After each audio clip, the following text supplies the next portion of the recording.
the sound of the traffic of Main Street in the background, we go into Charles's office for a chat with Bob Gilbert, a fellow who can speak of experiences that were mostly invisible during the 50s, 60s, and 70s, because his family provided one of the few places where African Americans could stay overnight between Richmond and the Carolinas.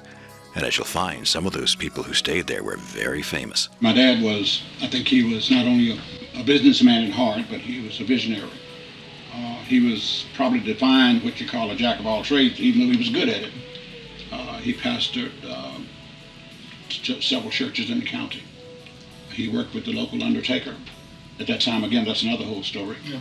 But being a visionary, as I said, going back, he realized in the early 50s, late 50s and 60s, during that period, as you said, there were no place for blacks. That time was colors to stay when they came through. There was no place for a lot of the teachers who came in to teach. Didn't have places to stay, so my dad added on rooms to his house and turned it into a tourist home. He also built the restaurant and he put rooms over that to rent out, and they were always full. I remember there were always people in my house when I got older. When the pipeline came through, I think he kept probably a dozen of those fellows who were building the pipeline. I think it was Transcontinental, I believe it was. Came through the early 60s. I was in my teens then, but I remember a lot of those fellows stayed there, 3 or 4 to a room, and they ate at the restaurant. It was a major artery coming through Pittsylvania County because we had no 85 or 95 at that particular time.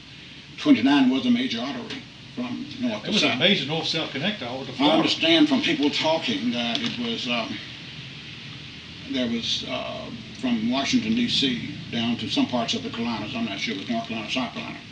That was the only place that blacks or coloreds could go into to eat at that time or to go inside and use facilities. Y'all had some pretty famous people to stop by. Fats Domino was one of the ones who was one that I remember the most because he was my idol at that particular time, one of my idols. He was in the category of James Brown and some of those fellows. Of course, today I guess I compare him with somebody, with Michael Jackson walking in or Elvis Presley. But when he walked in that particular night, we were getting ready to close, and I remember the diamond ring. He always had that defines him, that diamond ring. And I remember him sitting back in the cafe part, in the restaurant part, and of course my dad had the fluorescent lights and the ceiling fan that I remember like yesterday that ring sparkling throughout the ceiling. And I was so fascinated that I finally got up the nerve or thought about getting his autograph, which I did get his autograph.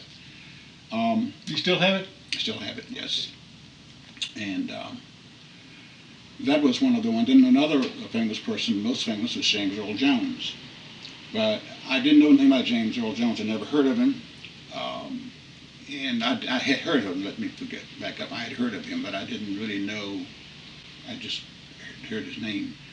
I'm not sure where I heard it or how I heard it, but it was familiar to me, but I didn't know him. And he was sort of discouraged when he came in. Nobody knew who he was. But of course, that time he was starring in, I think, The Great White Hope on Broadway. Well, I'd never been to Broadway. I'd never seen a, been to a theater, so, except a movie theater. And we had no idea who he was. But he ate there and he stayed the night at the tourist home. So those are the two of the most famous. A lot of history, a lot of history. This was a brief sample of over 6 hours of history created by Charles and these fascinating people. They've given us a masterpiece of weaving our story, a chance for people hundreds of years from now to look in our eyes and see who we are in our own words.